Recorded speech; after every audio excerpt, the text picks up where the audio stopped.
Bowdre, and I'd like to borrow 5 minutes of your time. At the end of the 19th century and the beginning of the 20th, the African American community was sharply divided by the influential opinions of two of its most revered and influential leaders.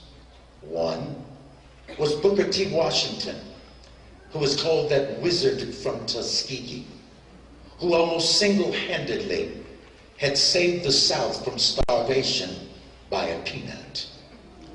The other was William Edward Burghardt Du Bois, an intellectualist, a college graduate, a sociologist, and a man who had grown up mostly in an integrated society in Massachusetts.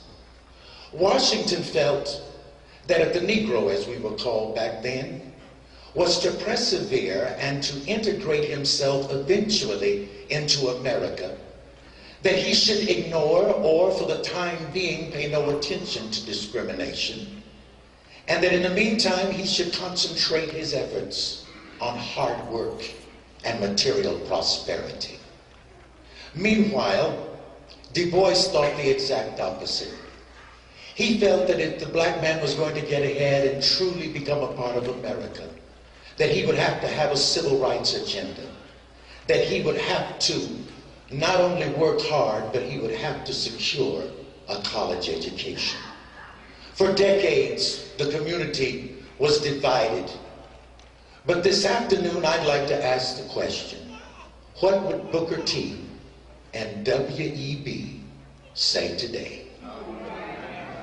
If they were to look into this audience and see the diversity and the kaleidoscope of colors and the togetherness that we share not only in music and in mind, what would they have to say about it?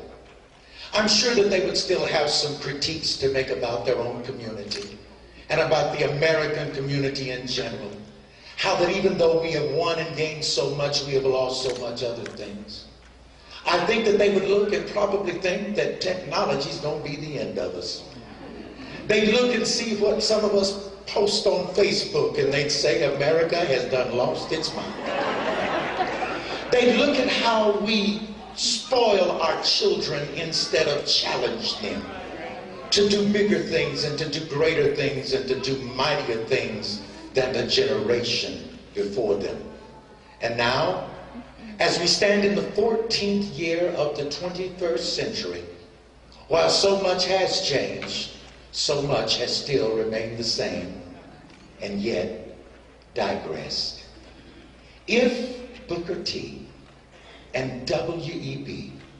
were able to look into this crowd this afternoon, if they were able to observe the headlines that we read in our paper, if they were able to think how surprised they would be of the things that we talk about now, the priorities that we set for ourselves now. Oh, they'd be proud. They'd be proud of how we've been able somehow, in spite of ourselves, to push an integration agenda along.